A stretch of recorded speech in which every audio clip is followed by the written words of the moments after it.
Boa noite, Renato. Cauã Tinoco, do Jornal do KTO 1902. Renato, depois de um início bom de 4 vitórias, o time vem de outros 4 jogos com atuações um pouco mais questionáveis, né? Hoje, inclusive, o time saiu sob vaias aqui do Maracanã. Quais dificuldades, na sua análise, o Fluminense vem enfrentando para engatar uma sequência de atuações mais convincentes e como contornar isso no meio de jogos importantes e mais difíceis que você vai ter pela frente? Obrigado. O problema não são os jogos mais difíceis. O problema é que não tem jogo fácil. Hoje a gente criou bastante oportunidades. Infelizmente não aproveitamos as oportunidades que nós criamos. Muitas vezes a gente tomou algumas decisões erradas. E quando eu falo que não tem jogo fácil, vocês mesmo da imprensa falam que esse clube aqui pode ser campeão brasileiro, aquele pode ser campeão brasileiro, esse também tem chance de ser campeão brasileiro. Vamos ver o resultado deles também. Jogaram contra times de terceira divisão, de quarta divisão. Então não tem mais jogo fácil. Não tem mais jogo fácil. Eu escutei outro dia uma entrevista do Mano Menezes também, que eu concordo plenamente com ele. Nós estamos numa geração no Brasil que não tem mais aqueles jogadores que decidem os jogos a qualquer momento. Eles têm que ficar ligado nisso também.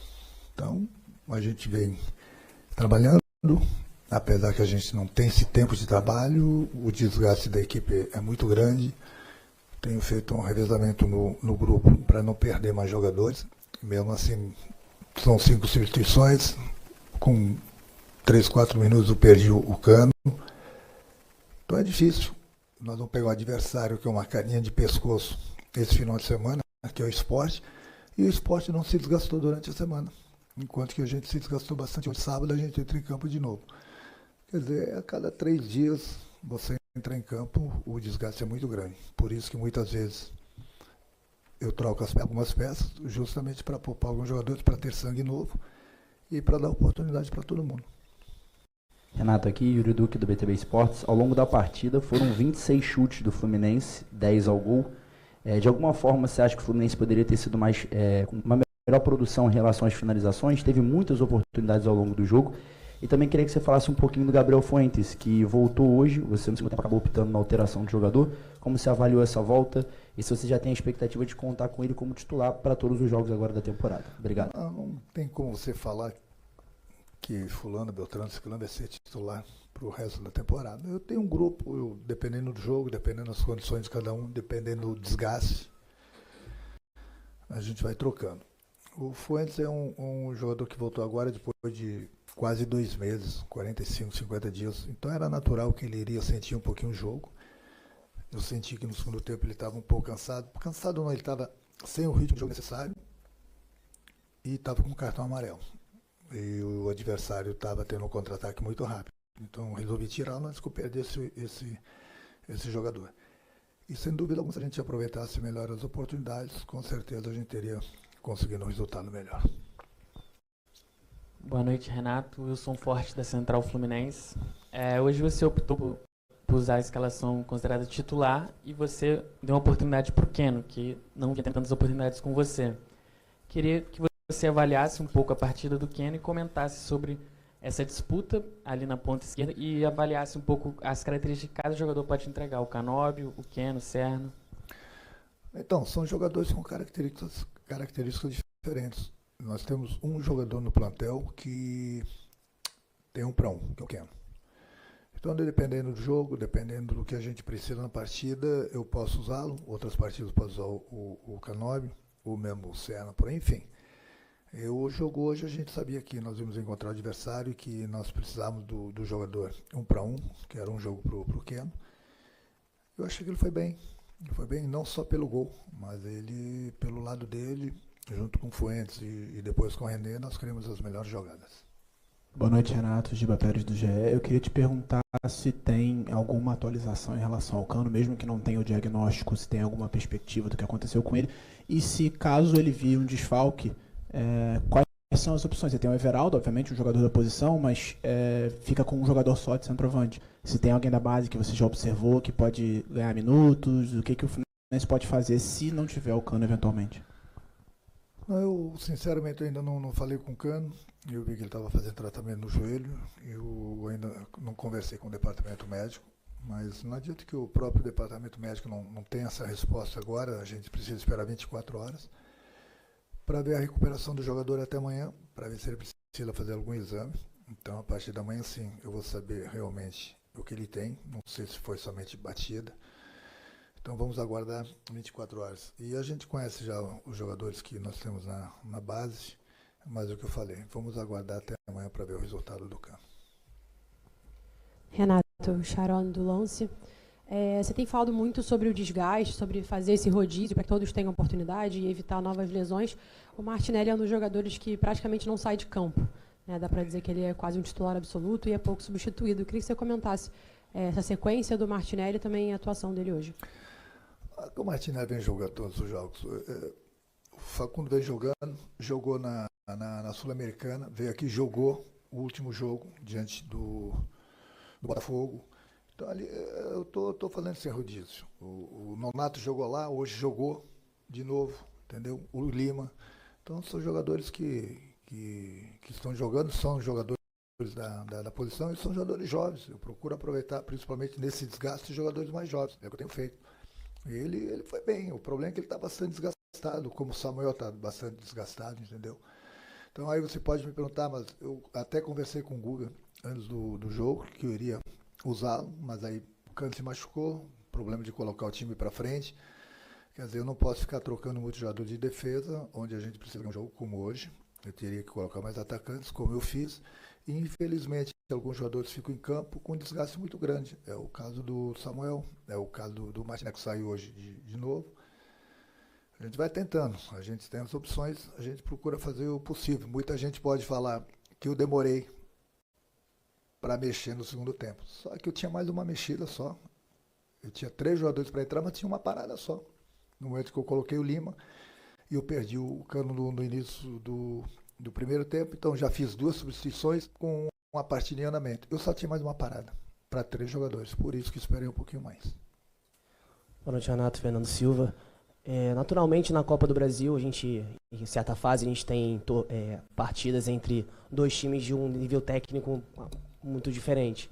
E, naturalmente, o torcedor espera que o time venha de goleada, ganhe para placar elástico. E hoje o Fluminense, como disse o amigo ali, teve bastante finalização, mas parou em muitas delas no goleiro adversário, que fez uma partida, digamos, até excelente. E aí acaba o jogo, a torcida vai, mesmo com o Fluminense atacando bastante, tendo jogado bem. Eu queria te perguntar se você acha que essa vaia por parte do torcedor, ela de uma certa forma foi justa, como é que você avalia essa vaia pela partida que o Fluminense fez hoje? Não, você colocou muito bem, e que eu coloquei a semana toda para o meu grupo, e coloquei hoje na pré-eleição, coloquei novamente hoje antes de eles entrarem em campo, justamente isso que você acabou de falar. O problema do futebol brasileiro é que você vê uma equipe da Série A, vai enfrentar uma equipe da Série C, Série D. Vai ter goleada hoje. Daí eu dou exemplo para o teu colega. O São Paulo, muita gente pode falar, eu não tenho nada a ver com os outros clubes, mas eu só estou dando exemplo. Enfrentou uma equipe também da 3ª divisão. Ganhou apertado, 2-1. O Internacional, todo mundo está falando que é um grande candidato a ganhar o título brasileiro, ganhou de 1-0, de um time da 4ª divisão também. Nos acréscimos. O Atlético Mineiro parece que empatou. Empatou e o Fortaleza parece que empatou também com equipes de 3ª e 4ª divisão. Aí eu pergunto para vocês, se fosse só Fluminense, se as outras equipes tivessem goleado, não tem jogo fácil. Não tem jogo fácil. E hoje nós não temos mais aqueles jogadores que decidem as partidas de um momento para o outro. Essa é a realidade. A gente tem que viver, o torcedor ele tem que saber, tem que viver a realidade do futebol brasileiro. 2, 3 clubes grandes hoje no Brasil, que tem muito dinheiro, contratam grandes jogadores, jogadores decisivos, jogadores acima da média. Os outros clubes não têm esse dinheiro. Então, não adianta, vai enfrentar um clube da 3ª divisão, 4ª divisão. Meu amigo, é qualidade. É qualidade. Hoje, infelizmente, o futebol brasileiro ele está mais nivelado para baixo do que para cima. É só vocês verem todos os jogos. E eu assisto muitos jogos. Então, eu estaria preocupado se fosse só o Fluminense que tivesse ganho, por exemplo, essa rodada da Copa do Brasil muito apertada de um clube da 4ª divisão. Mas eu vejo outros grandes clubes do Brasil também que penaram para ganhar. Os que ganharam. Enfrentaram também clubes da 3ª e 4ª divisão. Então o torcedor não é só do Fluminense, não. O torcedor brasileiro tem que se acostumar que hoje em dia, eu volto a repetir, nós não temos mais aquela geração que tem 2, 3 craques em cada time, com 4, 5 grandes jogadores. Não é por aí. Não é por aí. Infelizmente, o futebol está mais nivelado para baixo. Renato, boa noite. Gabriel Alves aqui da Sintonia Esportiva.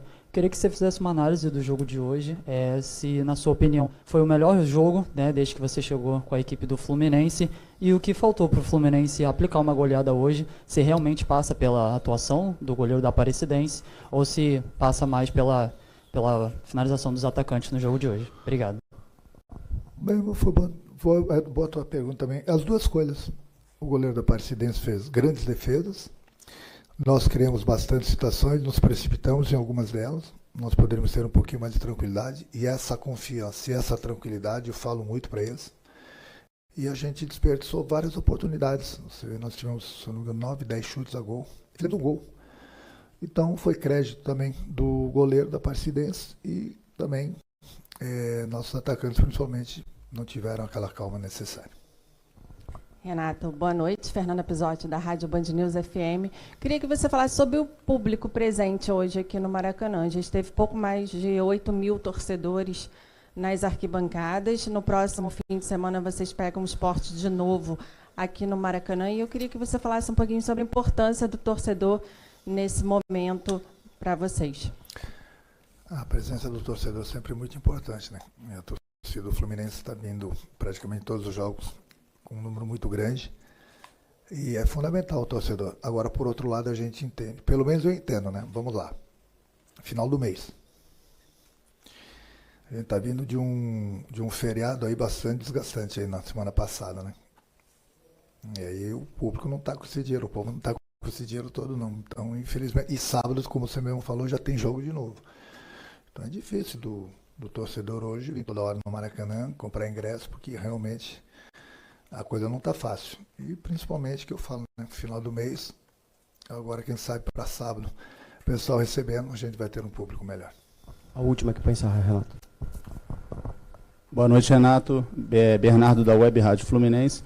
Eu queria te perguntar o seguinte, o Keno foi escolhido hoje no time titular, só que até outro dia o Keno viajou para a Sul-Americana, foi jogar com o time considerado reserva. Eu queria entender por que a escolha dele.